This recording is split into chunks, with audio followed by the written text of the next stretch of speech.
Okay, तो हम lecture 1 देख चुके हैं, क्रैकिंग द कोडिंग इंटरव्यूज़ में। हमने कोई चैप्टर वैप्टर चालू नहीं किया था। चैप्टर 1 हम आज चालू करेंगे, और जो भी हमने पिछला पढ़ा है उसको भी एक बार लेक्चर ख़त्म होने से पहले रिवाइज कर लेंगे। तो इसका चैप्टर 1 क्या है देखते हैं, और क्या क्या बेनिफिशियल है हमारे में। तो इस चैप्टर में, let me just increase the stroke size, is it fine? थोड़ा बड़ा है यार। चैप्टर 1, ठीक है। चैप्टर 1 में इंटरव्यू प्रोसेस है। क्या क्या होता है आपके इंटरव्यू प्रोसेस में, ये बताया हुआ है ऑथर के अंदर, और काफ़ी इंपॉर्टेंट चैप्टर है। आपको सब पता लगाएगा कि उन्होंने अपने पूरे करियर में क्या क्या इंटरव्यूज़ लिए हैं, क्या क्या है। इन पे 2-3 पार्ट्स हैं। पहले तो वो बता रही है कि इंटरव्यूज़ में क्या क्या पूछा जाता है। तो चलो पार्ट 1 से चालू करते हैं, आपको एक एक करके पता ही लग जाएगा। पार्ट 1 में वो बता रहे हैं कि एल्गोरिदम्स और कोडिंग प्रॉब्लम्स में क्या क्या पूछा जाता है। So most of the tech company या टॉप टेक टेक कंपनीज में एल्गोरिदम्स और कोडिंग प्रॉब्लम्स पे बहुत ज़्यादा फोकस होता है। लार्जेस्ट कंपोनेंट होता है ये इंटरव्यूज़ का। Suppose if you have suppose you have 3 interviews, so most probably 75% आपका टेक इंटरव्यूज़ पे निकलेगा।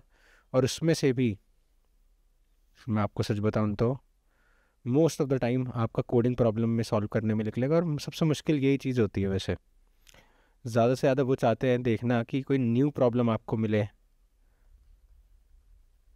तो आप उसको कैसे सॉल्व करते हैं। And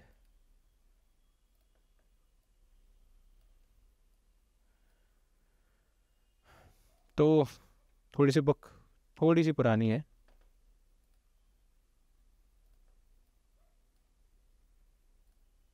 interesting. थोड़ा जूम आउट सा कर देते हैं।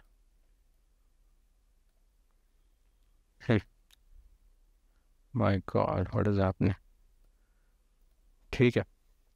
तो और इंटरव्यू का स्ट्रक्चर क्या होता है वो देखते हैं, वो ज़रूरी है। तो ज़्यादातर इंटरव्यू स्ट्रक्चर्स में क्या पूछ ज़्यादातर में वैसे तो आजकल 2 टेक इंटरव्यूज़ के क्वेश्चंस पूछे जाते हैं, टेक्निकल क्वेश्चंस कोडिंग राउंड में। बट कभी कभार ऐसा होगा 1 घंटे के इंटरव्यू में 45 मिनट आप इंटरव्यू सॉल्व करने में लगेंगे, और 15 मिनट आप क्वेश्चन समझने में और उनके साथ। तो मोस्ट प्रोबेबली वो देखना चाहते हैं आप नई प्रॉब्लम को कैसे टैकल करते हैं, और हिंट्स देंगे आपको। इंटरव्यूअर्स ही हिंट दे रहा होगा थ्रू आउट, एंड थोड़ी बहुत हेल्प भी दिख देगा वो आपको, एक्सेप्टेड होता है ये। But this is not the main part कि आप सॉल्व कर पाए नहीं कर पाए, वो इम्पोर्टेंट तो है ही। But exactly the point of taking this technical interview कि आप कैसे ब्रेनस्टॉर्म करते हैं उनके साथ। आप उनसे बात करिए, रीड अलाउड करिए जो भी आप क्वेश्चन पढ़ रहे हैं, अपनी थिंकिंग प्रोसेस को थोड़ा आउट करिए। और बहुत ही स्ट्रिक्ट पैटर्न नहीं होता उनका नंबर देने का। वो आपको देखना चाहते हैं, अलग अलग 3 क्राइटेरियाज हो सकते हैं कंपनी के, देखना चाहते हैं बोलते हुए कितने अच्छे से प्रॉब्लम को समझ पा रहे हैं, समझा पा रहे हैं कि नहीं, आपको हेल्प कितनी लगी, ऑप्टिमाइज कितना है आपका सोल्यूशन, और आप नए तरीके से उस प्रॉब्लम को सोच पाए कि नहीं पाए। जब आप कोडिंग स्किल्स की बात कर रहे होते हैं, जब वो आपकी कोडिंग स्किल्स देख रहे होते हैं,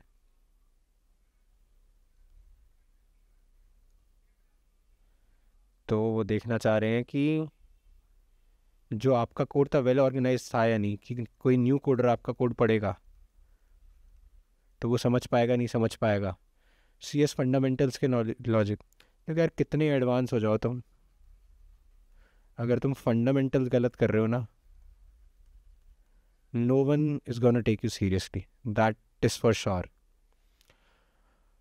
और कल्चरल फिट तो चलो यार सभी निकाल लेते हैं। मेक श्योर जब तुम कल्चरल फिट राउंड के लिए जाओ, तुम कंपनी की वेबसाइट पे जाके उनकी इन्फो ज़रूर पढ़ लो, एग्जैक्टली क्या मिशन स्टेटमेंट्स हैं उनकी, क्या देखना चाहते हैं वही क्रिस में। और मेक श्योर वही वोकेबलरी यूज़ करो जब तुम इंटरव्यू में बैठो, ठीक है।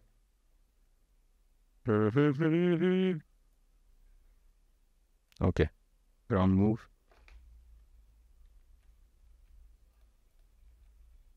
ओके, वाइट इज, चलो छोड़ो कोई नहीं, ऐसे भी कुछ रहता नहीं था उसमें।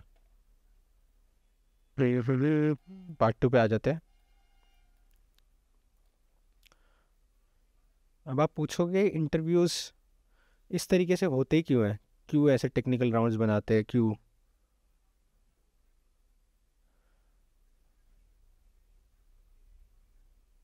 ठीक है, जब बाइनरी सर्च, डेटा स्ट्रक्चर में बाइनरी सर्च ट्री BST बोलते हैं, रियल वर्ल्ड में इतना कम यूज़ होता है,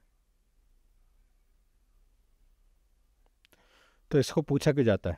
अब इस इंटरव्यू प्रोसेस का बहुत सारे रीजंस है, वो बताती है, और थोड़े वैलिड रीजंस है सच बताऊँ तो। देखो, कंपनी को कुछ अच्छे कैंडिडेट चले जाए तो फ़र्क नहीं पड़ता। देर इज़ अ लॉट जिसमें 100 कैंडिडेट्स है, और इस प्रोसेस की वजह से कुछ 20 कैंडिडेट उन्होंने सेलेक्ट करने थे, जिसमें से 30% ख़राब आ गए। ठीक है, 6 कैंडिडेट ख़राब आ गए। ठीक है, इस प्रोसेस की वजह से, मे बी अगर दूसरा प्रोसेस करते, बट इस प्रोसेस की वजह से उनका टाइम बचता है। काफ़ी स्ट्रक्चर्ड प्रोसेस हो चुका है अभी ये। बाकी इंटरव्यू जो दे रहा है ले रहा है, दोनों को पता होता है क्या एज्यूम करना है इंटरव्यू देने से पहले, और ये सारी प्रॉब्लम्स समवट वो समझते हैं आने से पहले, और उनको कोई दिक्कत नहीं है कुछ कैंडिडेट्स को खो भी दे तो वो समवट जो बाकी बचा हुआ 70% लॉट आया है इस प्रोसेस से, वो उनको अच्छा चल जाएगा, और बाकी जो 30% नहीं भी आया उनको सिखा देंगे वो। That is not a very big thing for a very huge companies to do.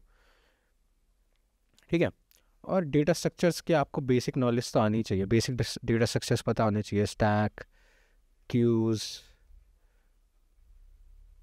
Sorting, space time, complexity. ठीक है, ये नहीं पता होगी तो दिक्कत वाली बात है। ठीक है, इन सबको मास्टर्स करना बहुत ज़रूरी है। बाकी सारी एडवांस टॉपिक्स थोड़ी भी गलती भी हो जाए तो कोई दिक्कत नहीं है। ठीक है, क्यों, और वाइट बोर्ड अगर आप कोडिंग करते हैं, पेपर पेन कोडिंग जिसे हम कहते हैं, पेन एंड पेपर कोडिंग जिसे हम कहते हैं, वो बहुत ज़रूरी है। उससे आपको पता लगेगा कि आपके लॉजिक्स कितने अच्छे हैं, और कंपनीज भी ज़्यादातर इसको यूज़ करती है। आजकल थोड़ा सा वर्चुअल हो चुकी है एनवायरनमेंट, तो मे बी आपको कोड एडिटर्स पे भी करवा दे, but maybe code run भी नहीं करा तो कोई दिक्कत नहीं है। सिंटैक्स थोड़े कभी कभार गलत हो जाते हैं। काफ़ी अच्छी बड़ी कंपनीज अभी भी पेपर एंड पेन कोडिंग पे भरोसा रखती है, क्योंकि वो समझती हैं कि कोड रन हो ना हो, एल्गो अगर अच्छी लिखी गई है, समझता है कैंडिडेट तो, और ओपन वर्बल कम्युनिकेशन है उनका, तो it's a good thing for that. इन और लास्ट फाइनल थॉट्स, ठीक है, हर कंपनी पे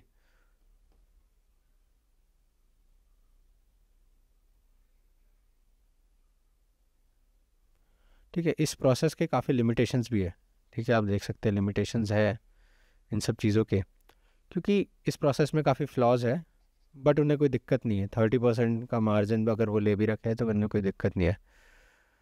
ठीक है, इंटरव्यू के क्वेश्चंस कैसे सेलेक्टेड होते हैं?